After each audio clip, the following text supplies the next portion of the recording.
Good morning student. Today we will start BCom part second ABST paper second. अपना topic है contract costing का और contract costing में आज हम वेरी मोस्ट क्वेश्चन स्टार्ट कर रहे हैं। अभी तक हमने जो कॉन्ट्रैक्ट अकाउंट क्रिएट किए हैं उसमें एक कॉन्ट्रैक्ट अकाउंट ही क्रिएट किया है। अब ये जो क्वेश्चन हम स्टार्ट कर रहे हैं इसमें अपने को देखिए जयपुर कंस्ट्रक्शन कंपनी है, उसने आपको 3 अकाउंट साथ में दिए हैं, उनको अपने को कंप्लीट करना है। तो इसके लिए अलग अलग डेट दे रखी है कि कॉन्ट्रैक्ट कब स्टार्ट हुआ, कंप्लीट कब हुआ, मटेरियल किस कॉन्ट्रैक्ट पर कितना मटेरियल लगा, लेबर लगा, ओवरहेड लगा, ये सभी एक्सपेंसेस सेपरेटली दिए हुए हैं। अपने को देखकर अकाउंट क्रिएट करने हैं। इसमें एक से अधिक कॉन्ट्रैक्ट अकाउंट है वो तैयार करते हैं। तो मेरे आइडिया से इसमें कोई विशेष प्रॉब्लम नहीं है। अभी तक हम करते हैं एक अकाउंट, अब एक ही क्वेश्चन में अपने को एक से अधिक अकाउंट क्रिएट करने हैं। नियम वही अपने को ध्यान में रखना है। फर्स्ट अप्लाई होगा, सेकंड होगा, थर्ड होगा, फोर्थ होगा, वैसे ही नियम होंगे। ठीक है, कॉन्ट्रैक्ट प्राइस और वर्क सर्टिफाइड है, इनसे कंपेयर करते हुए अपने को देखना है। तो देखिए स्टूडेंट, क्वेश्चन में अपने को कॉन्ट्रैक्ट ए, कॉन्ट्रैक्ट बी और कॉन्ट्रैक्ट सी, कहने का मतलब 3 कॉन्ट्रैक्ट अपने को दिए गए हैं। स्टार्टिंग की डेट की हम बात करें तो कॉन्ट्रैक्ट ए है वो 1/4 को स्टार्ट होता है, 1/4 को कॉन्ट्रैक्ट ए, ये डेट है। लेटेस्ट कर देते हैं, ये लीजिए कॉन्ट्रैक्ट बी, कॉन्ट्रैक्ट सी। कॉन्ट्रैक्ट बी है स्टूडेंट, वो स्टार्ट होता है 1/10 और कॉन्ट्रैक्ट सी है वो 1/1 को स्टार्ट होता है, 1/1। ये बिल्कुल लेटेस्ट हो गया। ठीक है, क्योंकि सेशन देखिए 1 अप्रैल को मैंने स्टार्ट किया है, तो सभी को पता है 31 मार्च को क्लोज होगा। ठीक है, तो ये आपका जब एग्जाम होगा ना वो पूरा ही लेटेस्ट बन गया है 2021 का। ठीक है, असेसमेंट ईयर क्या है 2021 वो। तो ये डेट मैंने इसलिए लिखी है। कॉन्ट्रैक्ट ए की ड्यूरेशन कितनी रहेगी आप बताइए, क्योंकि अपने को 31 मार्च 21 को क्लोज करना है। तो ये जो कॉन्ट्रैक्ट है इसकी ड्यूरेशन है 12 मंथ। क्लियर? इसके बताइए आप 1 अक्टूबर है, 6 मंथ कैसे, अक्टूबर से 31 मार्च तक जाइए आप, 6 मंथ। इसके 3 मंथ, जनवरी, फरवरी और मार्च। तो ये जो मैंने आपको ड्यूरेशन बताई, और ये ड्यूरेशन में क्यों बता रहा हूं आपको पता है क्या, आप डेप्रिसिएशन चार्ज करोगे, प्लांट की कैलकुलेशन है उसमें। तो इस पे जो प्लांट है उसका 12 मंथ की कैलकुलेशन होगी, इसमें 6 मंथ की होगी, उसमें 3 मंथ की प्लांट की कैलकुलेशन। क्योंकि प्लांट एट साइड आपको कैलकुलेट करना होगा। तो प्लांट एट साइड में आप क्या करते हो, जो कॉस्ट है उसमें आप डेप्रिसिएशन डिडक्ट करते हो, लेस करते हो। ठीक है, जो आपने उस प्लांट का जितना यूज किया है, जैसे 12 मंथ का किया है तो यहाँ 12 मंथ की कैलकुलेशन, यहाँ 6 मंथ की होगी, वहां 3 मंथ की होगी। ठीक है, वो टाइमिंग इसीलिए मैंने लिखी है कि भाई आप जो प्लांट के में डेप्रिसिएशन की कार्रवाई करोगे वो अपने को ध्यान में रखनी है। अब कॉन्ट्रैक्ट प्राइस की हम बात करें तो कॉन्ट्रैक्ट प्राइस है वो, और लिखते हैं यहाँ पर कॉन्ट्रैक्ट प्राइस।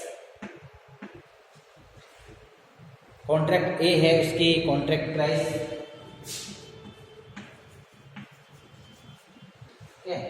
कॉन्ट्रैक्ट बी है, उसकी कॉन्ट्रैक्ट प्राइस है 10,80,000 और कॉन्ट्रैक्ट सी है, उसकी कॉन्ट्रैक्ट प्राइस है 12,00,000 और इसके नीचे लिखता हूँ मैं वर्क सर्टिफाइड, क्योंकि ये 2 पॉइंट से ही हम कंपेयर करके फिर डिसाइड करते हैं फर्स्ट अप्लाई होगा रूल या सेकंड होगा या थर्ड होगा। तो वर्क सर्टिफाइड भी अपने पास है। फर्स्ट की है 8,00,000,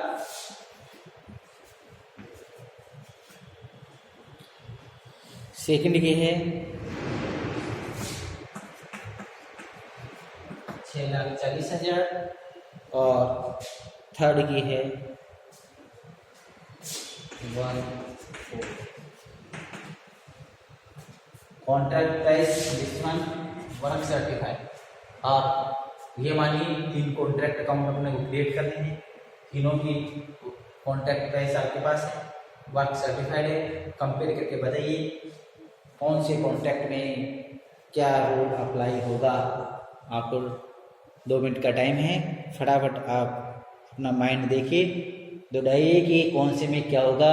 अपने माइंड में वो चारों पॉइंट देखिए कि भाई फर्स्ट पॉइंट में क्या रूल है, सेकंड में क्या है, थर्ड में क्या है, फोर्थ में क्या, उसके अकॉर्डिंग देखिए। ऑफलाइन क्लास होती तो मैं आपसे ये पूछता कि भाई contract A contract B C में रूल कौन सा अप्लाई होगा, फर्स्ट रूल क्या है, सेकंड क्या है, थर्ड क्या है, फोर्थ क्या है। अब तो ऑनलाइन क्लास है, इसलिए मैं यही मानता हूँ सभी को रूल याद है और सभी बिल्कुल सही बताएंगे कि सर फर्स्ट में अप्लाई कौन सा रूल होगा, सेकंड में कौन सा होगा। शाबाश, बताइए फटाफट अपने अपने आप को ही बताइए कि इसमें फर्स्ट रूल होगा, इसमें सेकंड, इसमें थर्ड। शाबाश, इसमें कौन सा होगा, थर्ड रूल। 50% और more than 50% and less than 75% then first rule apply होता है, ये थर्ड रूल अप्लाई होता है। तो इस फर्स्ट पॉइंट में या कॉन्ट्रैक्ट ए में थर्ड रूल अप्लाई करोगे आप। इसमें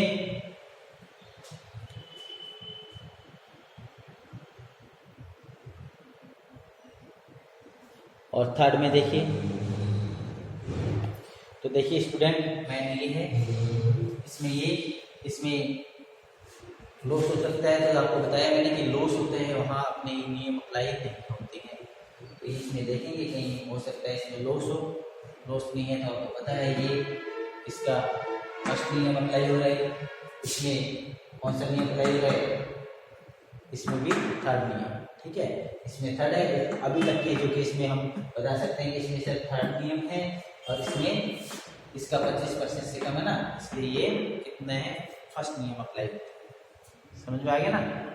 और किसी भी कॉन्ट्रैक्ट में यदि लॉस होता है तो फिर वो नियम अप्लाई ही नहीं होंगे। अब अपने को कॉन्ट्रैक्ट अकाउंट क्रिएट करने हैं। आप चाहो तो अलग अलग 3 contract account separate, contract A, contract B और कॉन्ट्रैक्ट सी, और आप चाहो तो contract account A B C एक साथ क्रिएट कर सकते हो। उसमें 3 कॉलम अमाउंट के DR में, 3 कॉलम ही CR। इसी तरीके से अपन करेंगे।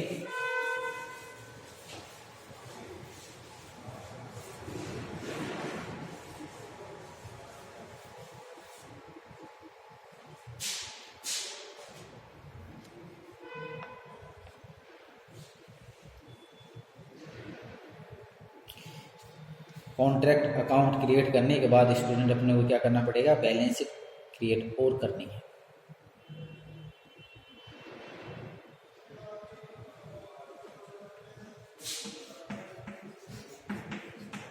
कॉन्ट्रैक्ट अकाउंट, ठीक है, फॉर द ईयर एंड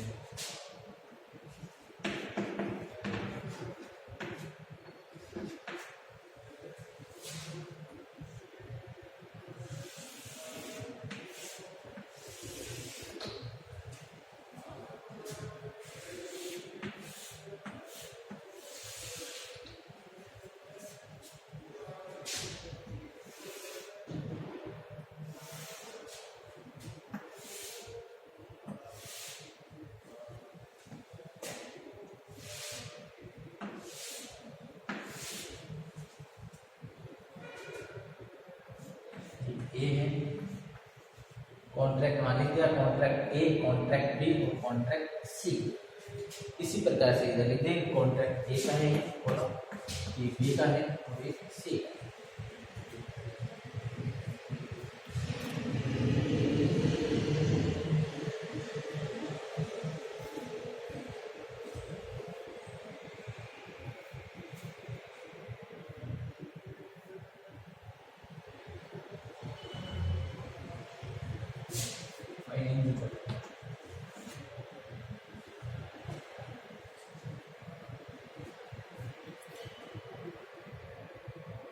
अब देखिए स्टूडेंट अपने पास क्या क्या डिटेल है वो बात करते हैं एक्सपेंसेस में। अपने पास है मटेरियल सेपरेटली दिया हुआ है अपने पास, wages, general expenses, plant material at site, wages accrued,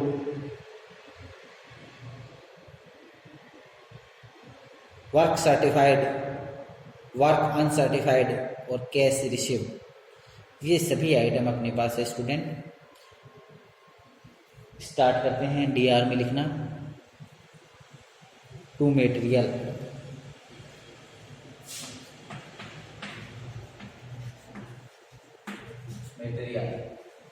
अब सभी के सेपरेटली अपने पास है डिटेल, वो लिखेंगे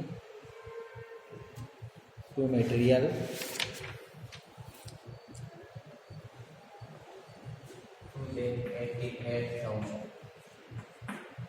ठीक है। सेकंड के हैं 2,32,000 क्लियर। और थर्ड में एक्सपेंसेस जो है मटेरियल का 80,000।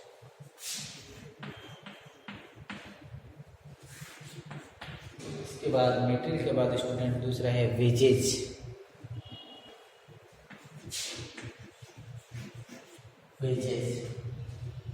तो वेजेज में आप ये काम करना, वेजेज इंक्लूड अक्रूड कर देना, मतलब दोनों वेजेज को आप जोड़ के लिखते जाना। टोटल करके ही मैं लिख देता हूँ, ठीक है, क्योंकि अपने पास सेपरेट अकाउंट होता तो अपन क्या करते हैं यहाँ लिख देते ना ऐड अक्रूड वेजेज, यहाँ करके टोटल करते हैं। बट अपने पास ए बी सी 3 कॉलम है तो सभी की कैलकुलेशन हम नहीं दिखा सकते, इसलिए आप वेजेज में अप्रूव्ड वेजेज भी टोटल करिए और उसके बाद इसमें लिखना है।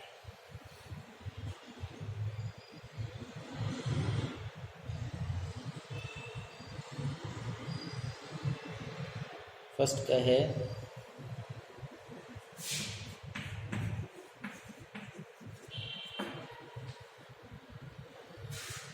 सेकंड करते हैं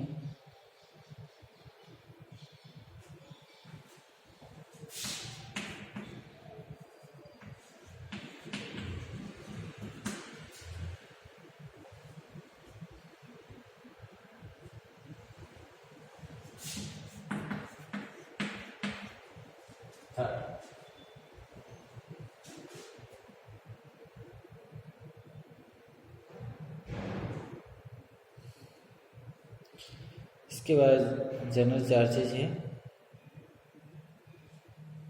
तो यहाँ लिखते हैं जनरल एक्सपेंसेस।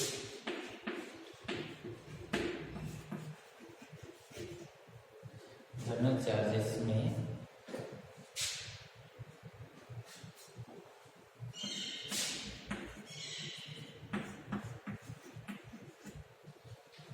और सेक्शन कॉन्ट्रैक्ट सी का है जनरल चार्जेस वो 4,000।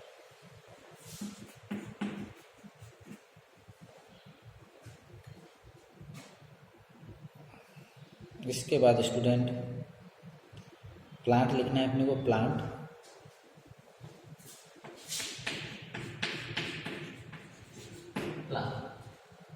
अब ये प्लांट अपने को ध्यान रखना है, जो डीआर में लिखा है उस पर ही डेप्रिसिएशन अपने को चार्ज करके लिखना है। 80,000 है, 80,000 और दूसरे का है 64,000 और थर्ड का स्टूडेंट है 48,000। समझ आ गया? ठीक है।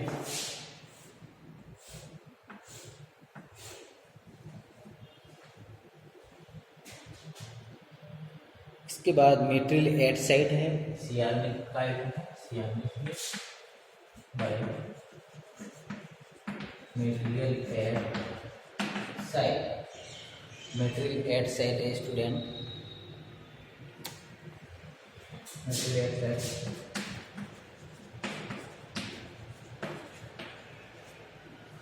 ये मटेरियल एट साइट है। इसके बाद लिखते हैं प्लांट एट साइट,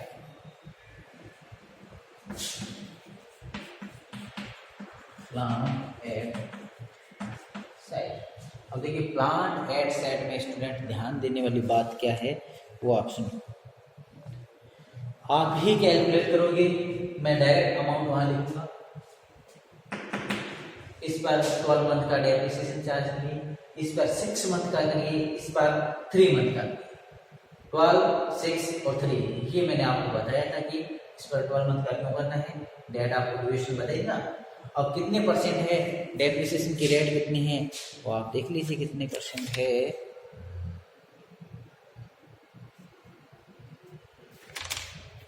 10% प्लान पर डेप्रिसिएशन चार्ज करना है, 10% के अकॉर्डिंग कर दीजिए फटाफट।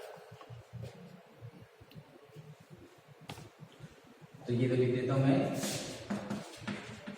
डेप्रिसिएशन डिडक्ट करने के बाद, लेस करने के बाद, ठीक है। 80,000 पर आपने डेप्रिसिएशन चार्ज किया, 10% 12 मंथ के लिए एनुअली, और वो लेस करने के बाद 72,000 प्लांट एट साइट। इसी प्रकार से सेकंड में 6 मंथ करना है, 10% डेप्रिसिएशन लगाना है, ये 64,000 है, इस पर 10% 6 मंथ के लिए, ये अमाउंट आएगा, ठीक है। और थर्ड में है अपने पास 48,000, 10% 3 मंथ,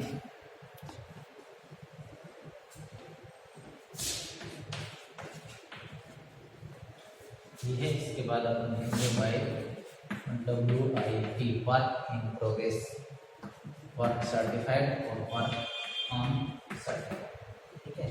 वर्क सर्टिफाइड और वर्क अनसर्टिफाइड।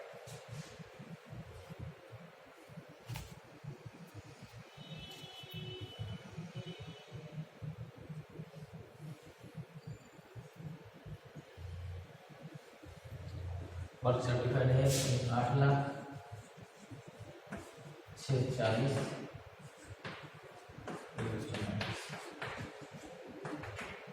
ये वर्क सर्टिफाइड इक्वेशन में दिया हुआ है, वो हमने नोट किया है।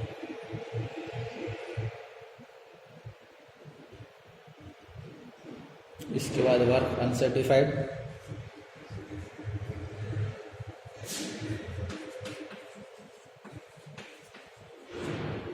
और लास्ट का वर्क अनसर्टिफाइड अमाउंट है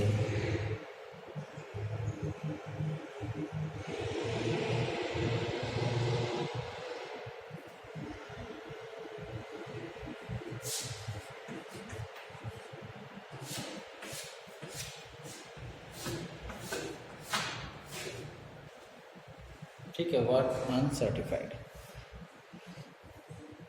अब स्टूडेंट ये आप नोट करिए,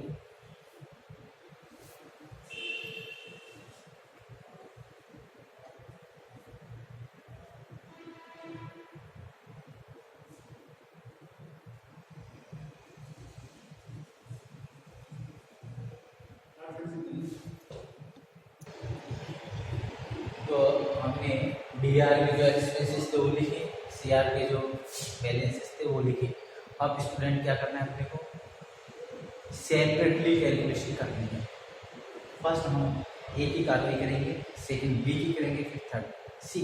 देखिए A की, तो अपने को यहाँ क्या लिखना होता है, टू बैलेंस सेविंग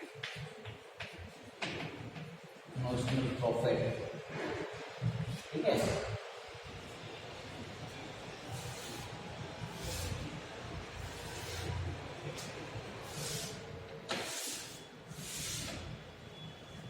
यस, आप CR का टोटल करिए, CR का ओनली ए कॉन्ट्रैक्ट का CR का टोटल किया 9,12,000। यही टोटल यहाँ रखते हैं। अब इसका अंतर देखिए कितना है, वो अपन देखते हैं।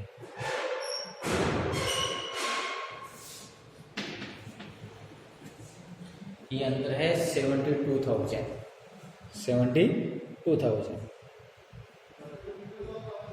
अब आपको क्या करना है, by balance CD। Contract A complete हो गया है। कॉन्ट्रैक्ट ए में आपको थर्ड पॉइंट अप्लाई करना है, तो आप समझ गए होंगे यहाँ पे लिखना है बाय बैलेंस BD 72,000। अब 72,000 के टू में क्या लिखना है, टू प्रॉफिट और टू वर्क इन प्रोग्रेस, जिसको आप रिजल्ट लिखते हो। ये हम कैलकुलेट करेंगे प्रॉफिट और ये आंसर आएगा। ठीक है, प्रॉफिट कैसे करेंगे, profit in work,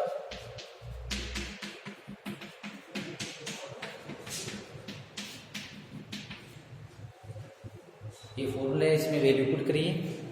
profit equal to third divide into में nominal profit into cash receive divide में वर्क सर्टिफाइड। तो आप इसमें वैल्यू पुट करोगे और देखिए 72,000 में प्रॉफिट में ट्रांसफर करने वाली अमाउंट कितनी है। तो ये आपने कैलकुलेट किया,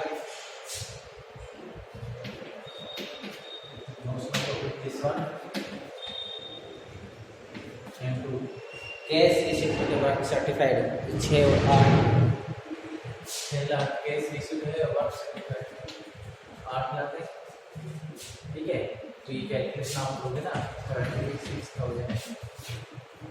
36,000 स्टूडेंट यहाँ पुट करिए और यहाँ भी 36 रहेगा, तो इसका टोटल 72 है। ये कॉन्ट्रैक्ट ए कंप्लीट हो चुका है, आप नोट करिए। और ये फॉर्मूला है, ये इस अकाउंट के नीचे नोट करिए।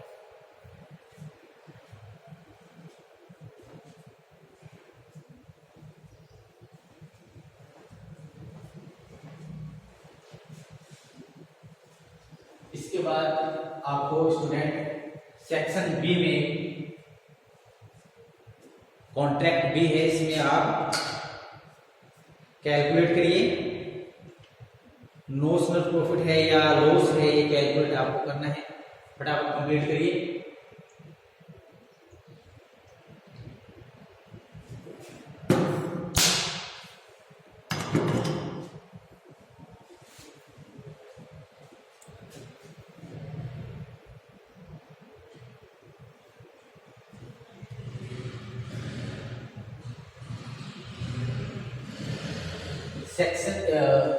कॉन्ट्रैक्ट बी है, इसकी कार्रवाई आप करिए। आप चेक करिए इसको, प्रॉफिट है या लॉस है। तो कैलकुलेटर से आप चेक करोगे ना, तो डीआर का बैलेंस अधिक है, सीआर में अंतर है, इसका मतलब कॉन्ट्रैक्ट बी में लॉस हो गया है।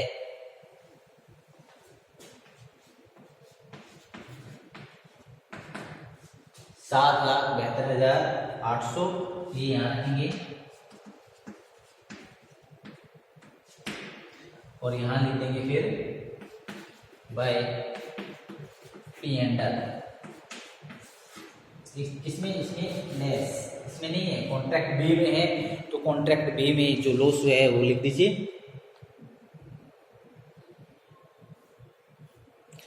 कॉन्ट्रैक्ट बी में अंतर आएगा, अभी चेक करते हैं, आप भी करिए।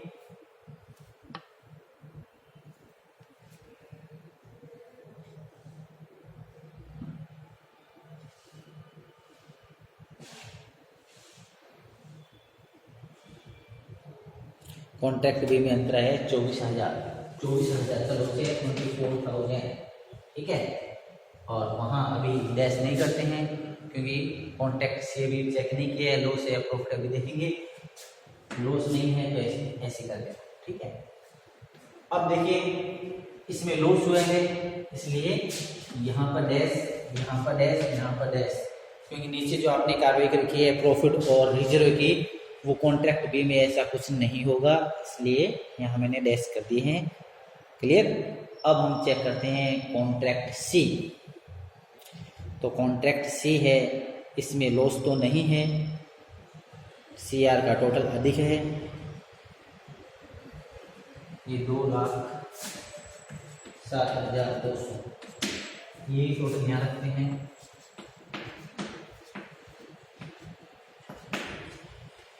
ठीक है, यहाँ से ऐसे।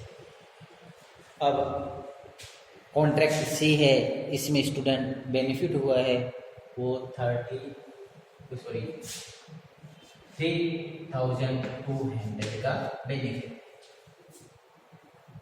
ठीक है, ये बेनिफिट है, ये वर्क इन प्रोग्रेस ही होता है, इसलिए आपको फॉर्मूला नहीं अप्लाई करना है कोई, यहाँ पर ऐसे लिख देना। और वर्क इन प्रोग्रेस में ये 3200 रुपये बाई नॉशनल प्रॉफिट 3200।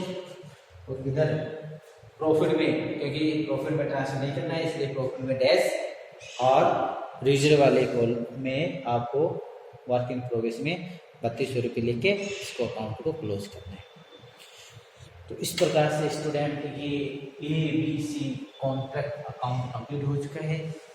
अलग अलग सेपरेट था, ये नहीं है कि कॉन्ट्रैक्ट ABC साथ में लिखा, कॉन्ट्रैक्ट A, फिर contract B, contract C complete हो चुका है। ठीक है, इसमें A में बेनिफिट हुआ था और पॉइंट नंबर 3 अप्लाई हुआ था। कॉन्ट्रैक्ट B में लॉस हुआ था, इसलिए कोई अप्लाई नहीं किया आपने नियम।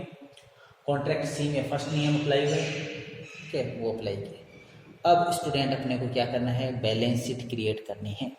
आप इसको आराम से नोट करिए, फिर बैलेंस शीट का किस प्रकार से कार्रवाई करनी है वो आपको मैं बताऊंगा कि आप बैलेंस शीट किस प्रकार से क्रिएट करोगे। ठीक है, नोट कर लीजिए इसको। देखिए अब स्टूडेंट क्या करना है, बैलेंस शीट आप क्रिएट करोगे, इक्विटी एंड लायबिलिटीज और अमाउंट, उधर एसेट्स एंड अमाउंट, समझ में आ गया। अब लायबिलिटीज में आपको क्या लिखना है, एक तो लिखना है अक्रूड इंटरेस्ट, क्या लिखना है, अक्रूड इंटरेस्ट। एक लिखना है प्रॉफिट, ठीक है, क्या लिखना है, प्रॉफिट। अब प्रॉफिट में क्या करोगे स्टूडेंट, ये प्रॉफिट है 36,000 का यहाँ दिखा ना, इस प्रॉफिट में से ये लॉस लेस कर देना और उसके बाद समझ आया ना।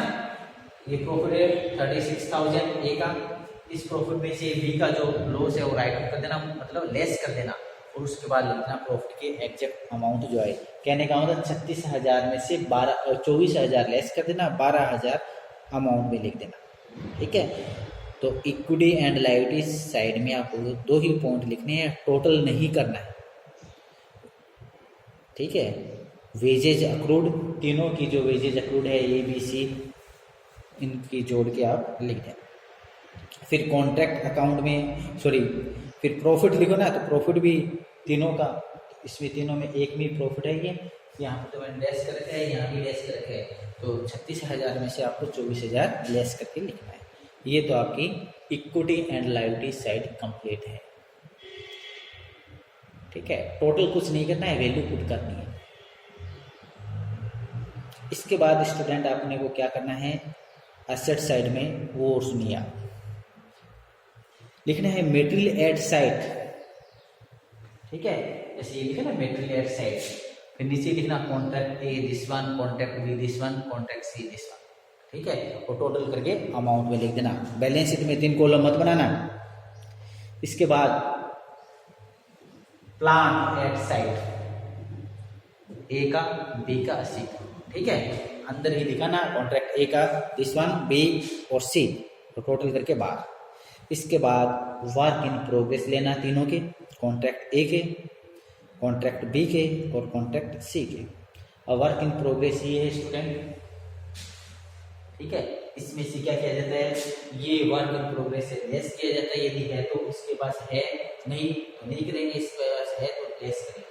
तो इस वर्क इन प्रोग्रेस का टोटल करेंगे, इस टोटल में से ये रिजर्व लेस करेंगे, और कैश रिसीव्ड या एडवांस अमाउंट है तो वो लेस करेंगे। ठीक है, तो कॉन्ट्रैक्ट है कि वर्क इन प्रोग्रेस लिखेंगे, रिजर्व लेस करेंगे, एडवांस रिसीव्ड है वो लेस करेंगे। इसी प्रकार से कॉन्ट्रैक्ट बी में वर्क इन प्रोग्रेस लिखेंगे, एडवांस लेस करेंगे क्योंकि उसके पास रिजर्व नहीं है। इसी प्रकार से कॉन्ट्रैक्ट सी है वर्क इन प्रोग्रेस लिखेंगे, रिजर्व लेस करेंगे, देखो रिजर्व में लिखे ना 3200 रुपये, ये लेस करेंगे और एडवांस रिसिप्ट है लेस करेंगे और फिर लेस करते हुए अमाउंट में लिखते जाएंगे।